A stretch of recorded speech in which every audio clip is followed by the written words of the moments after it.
Assalamu alaikum, chers frères et sœurs en islam. Aujourd'hui, nous allons aborder un sujet important qui peut transformer non seulement l'atmosphère de votre foyer, mais aussi votre vie spirituelle.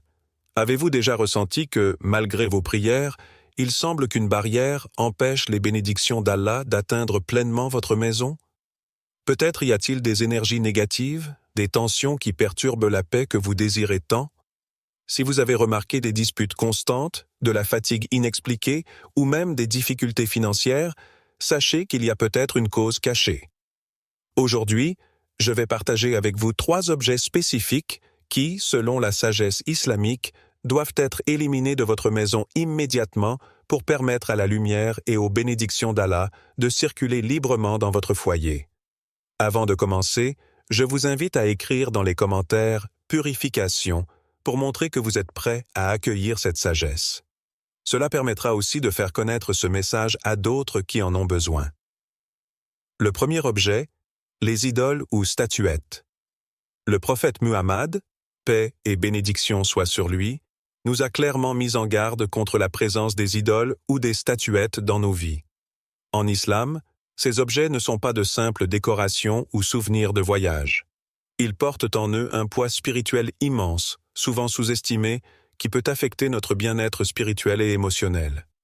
Les idoles sont des symboles de shirk, l'association à Allah, une erreur fondamentale qui détourne le croyant du chemin de la pureté et de la soumission à l'unicité divine. Prenons un moment pour réfléchir à la signification profonde de ce conseil. Pourquoi pensez-vous, ces objets sont-ils si puissants qu'ils méritent une interdiction aussi stricte? La réponse se trouve dans la nature même de l'islam, une religion de Tawhid, où l'unicité absolue d'Allah est au centre de tout. Les idoles, bien qu'inanimées et sans vie, symbolisent l'erreur humaine de vouloir attribuer des pouvoirs divins à des objets créés, ce qui est en contradiction directe avec l'essence de notre foi. La nature invisible du mal spirituel. Le danger ne réside pas seulement dans la physicalité de l'idole, mais dans ce qu'elle représente. Chaque objet que nous gardons dans notre maison a une signification et un impact invisibles. Même si vous ne vénérez pas directement ces objets, leur simple présence peut altérer l'énergie spirituelle de votre maison.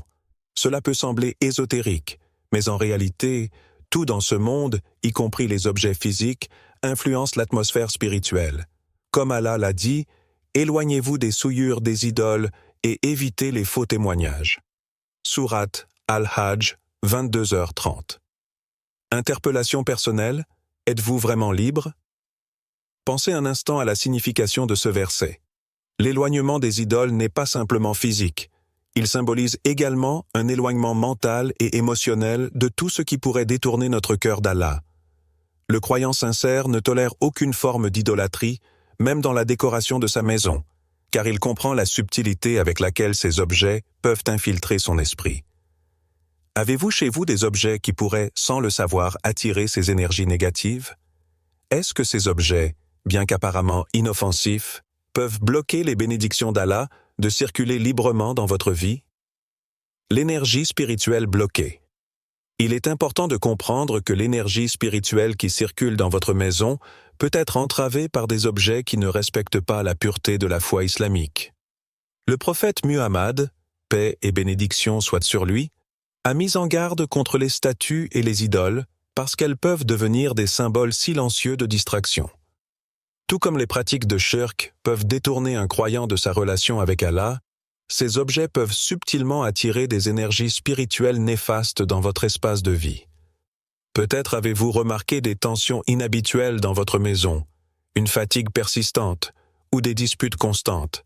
Il est possible que ces idoles que vous considérez comme des souvenirs innocents contribuent à cette disharmonie. Les idoles modernes déguisées. Dans le monde moderne, les idoles ne se présentent pas toujours sous la forme de figures sculptées traditionnelles. Elles peuvent apparaître sous des formes plus subtiles et plus trompeuses. Des représentations artistiques, des œuvres d'art, des statues décoratives achetées lors de voyages, ou même des objets qui représentent des figures populaires ou des symboles culturels. Vous pourriez ne pas les considérer comme des idoles, mais leur essence reste la même. Ce sont des objets qui détournent l'attention de la pureté et de l'unicité d'Allah, et leur présence peut polluer l'atmosphère spirituelle de votre maison. Le foyer, un sanctuaire spirituel.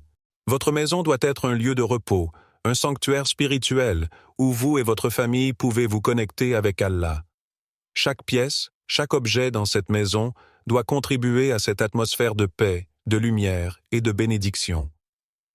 Mais imaginez un instant, sans utiliser le mot « imaginer », que cette paix soit troublée par des objets qui bloquent les bénédictions divines. Ces idoles, ces statuettes, qu'elles soient héritées ou achetées lors de voyages, peuvent agir comme des aimants à énergie négative, perturbant ainsi cette paix tant recherchée. Un des enseignements du prophète Muhammad, paix et bénédiction soient sur lui, nous rappelle que les anges n'entrent pas dans une maison où il y a des images ou des représentations d'êtres vivants. Cela inclut les statues ou les idoles. Sans la présence des anges, la maison est privée de la miséricorde et des bénédictions d'Allah.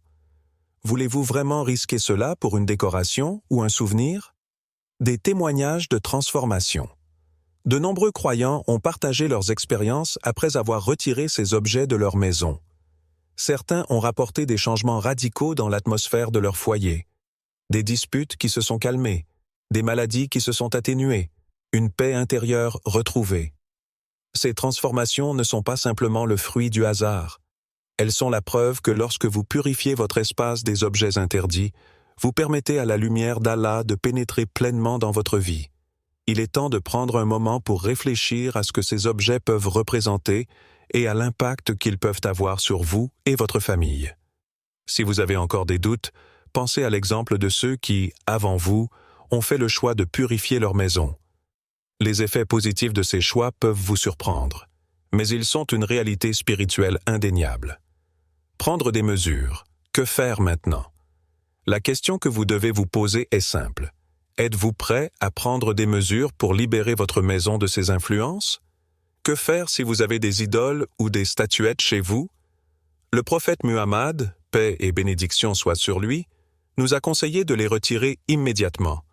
Cela peut sembler difficile, surtout si ces objets ont une valeur sentimentale, mais la récompense spirituelle de cette purification dépasse de loin l'attachement matériel que vous pouvez ressentir. Retirez-les avec soin et respect, en demandant à Allah de pardonner toute erreur commise par ignorance. Et ensuite, remplissez cet espace avec des objets qui rappellent la présence d'Allah, des versets du Coran, des tableaux calligraphiés portant le nom d'Allah ou du prophète, ou même une simple prière accrochée au mur. Ces objets renforceront la connexion spirituelle entre vous, votre foyer et Allah. Les talismans et amulettes superstitieuses sont des objets profondément enracinés dans de nombreuses cultures. Ce sont des symboles qui, pour certains, représentent une protection contre le mal, des gages de chance ou de prospérité. Mais en islam, le concept même de protection repose sur une fondation inébranlable, la confiance absolue en Allah seul. La croyance que des objets matériels, fabriqués de mains humaines, peuvent interférer ou remplacer la puissance d'Allah est non seulement une erreur, mais un danger spirituel majeur. Prenons un instant pour considérer cette idée de protection.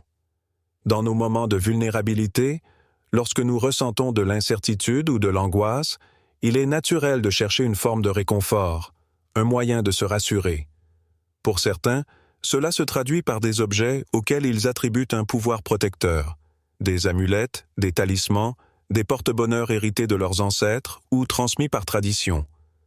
Mais que se passe-t-il vraiment lorsque nous plaçons notre confiance dans ces objets?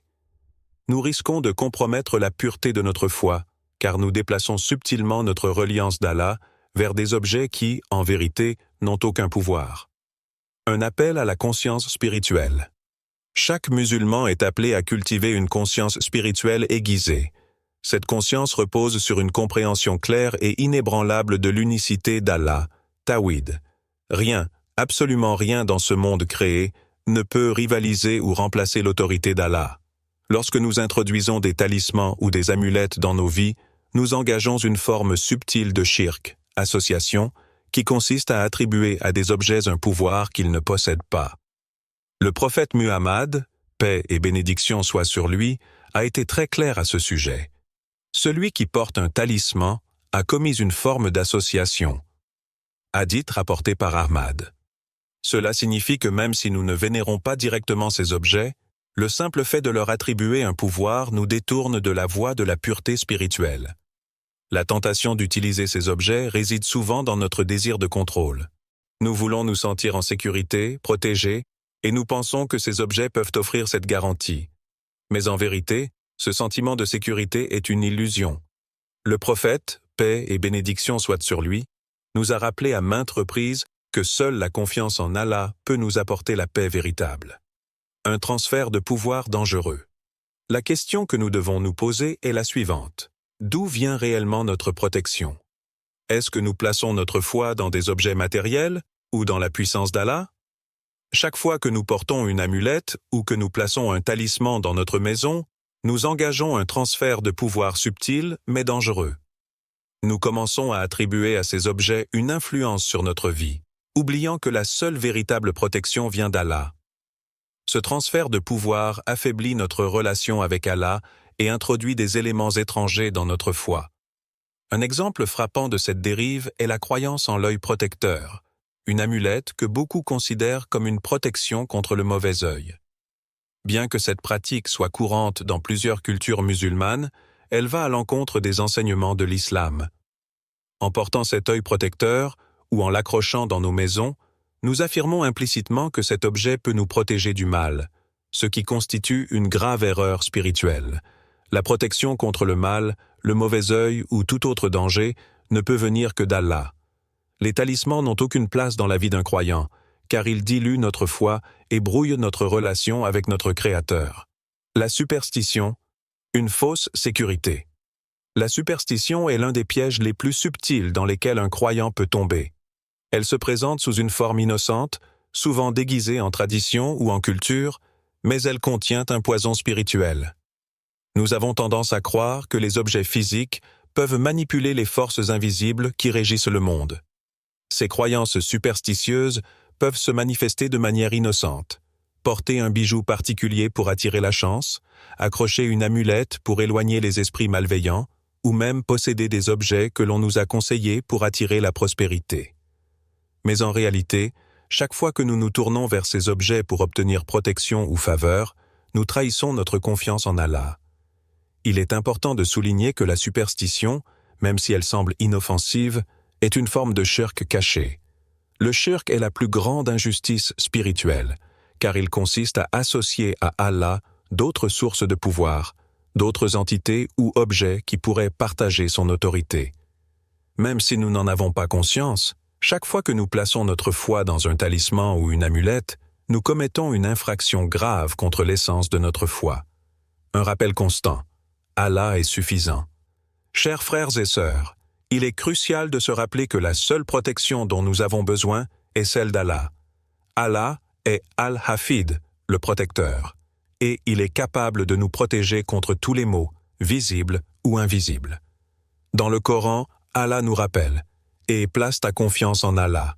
Allah te suffit comme protecteur. » Sourate An-Nisa 481.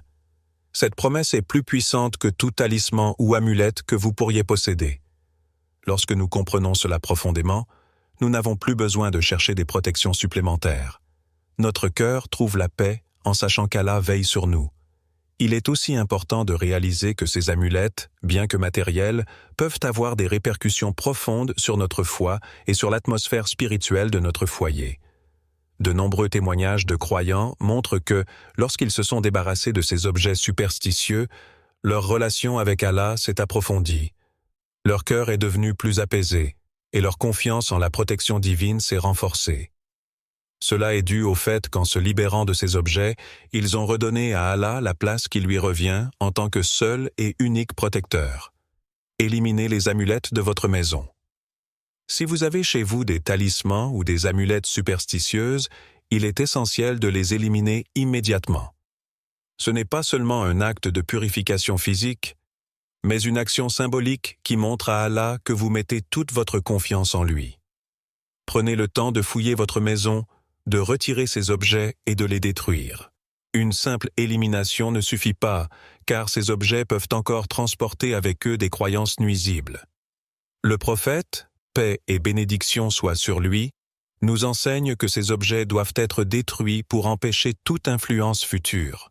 Après avoir retiré ces objets de votre maison, il est recommandé de réciter des versets de protection tels que Ayat al-Kursi, Sourate al-Baqarah 255 et les dernières sourates du Coran pour purifier l'atmosphère de votre maison. Vous pouvez aussi demander à Allah de renforcer votre foi et de vous protéger de toute tentation de retourner vers ces pratiques superstitieuses. Le monde occulte a toujours fasciné l'humanité. À travers les âges, des pratiques mystérieuses et des objets étranges ont été vénérés, utilisés pour tenter de prédire l'avenir, manipuler les forces invisibles ou accéder à des pouvoirs surnaturels. Ces pratiques, bien que séduisantes pour certains, sont strictement interdites en islam. Allah, SVT, nous a clairement avertis contre toute implication dans ces pratiques qui s'opposent à sa voie et à la pureté de la foi. Les livres de sorcellerie, les cartes de tarot, les objets de divination et tous les artefacts qui sont associés à des pratiques occultes doivent être immédiatement éliminés de nos maisons. Ces objets, bien qu'ils puissent paraître inoffensifs ou décoratifs, sont bien plus que ce qu'ils semblent être. Ils sont des vecteurs d'énergie négative, capables de perturber l'atmosphère spirituelle d'un foyer et d'influencer l'esprit de ceux qui les côtoient. Ils sont une porte ouverte aux tentations du diable, qui cherchent à éloigner les croyants de la lumière d'Allah. Le lien spirituel invisible. Chaque objet que nous possédons a une histoire. Dans le cas des objets d'origine occulte, cette histoire est souvent teintée de pratiques contraires à l'islam. Les livres de sorcellerie, par exemple, sont souvent remplis d'invocations qui invoquent des forces autres qu'Allah. Ces invocations, même si elles ne sont pas prononcées, continuent d'imprégner l'objet de l'énergie spirituelle de son utilisation initiale. Il en va de même pour les objets de divination tels que les cartes de tarot ou les runes, qui sont utilisés pour lire l'avenir en se basant sur des forces occultes. En islam, l'avenir est connu uniquement par Allah. Toute tentative de prédiction de l'avenir à travers ces moyens est une forme de shirk, une association interdite avec Allah, car cela revient à croire que d'autres forces ont le pouvoir de révéler ce qui est caché. Ces objets, même gardés par simple curiosité, peuvent influencer subtilement nos pensées et nos actions. Leur présence dans nos maisons ouvre une porte aux forces du mal, car ils sont des symboles de l'invocation de forces autres qu'Allah. Le danger caché derrière l'innocence apparente. Beaucoup de gens, même musulmans, pensent que conserver ces objets chez eux n'a aucune conséquence. Peut-être les ont-ils achetés par curiosité ou reçus comme cadeaux. Peut-être les voient-ils simplement comme des objets d'art ou des pièces de collection intéressantes. Mais peu comprennent l'impact spirituel que ces objets peuvent avoir. Ils ne sont pas simplement inanimés, ils sont porteurs de croyances et de pratiques qui sont en opposition directe avec l'islam.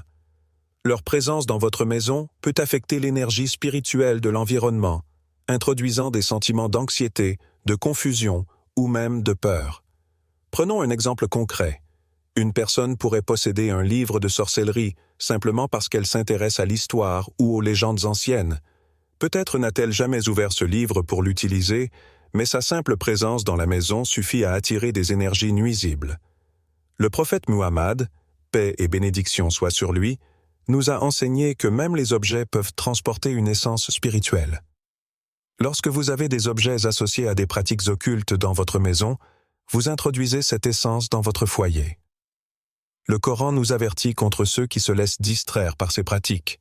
Dans la sourate Luqman, Allah, SWT, dit « Et parmi les hommes, certains se procurent des propos distrayants pour égarer les gens du sentier d'Allah sans savoir, et ils les prennent en moquerie.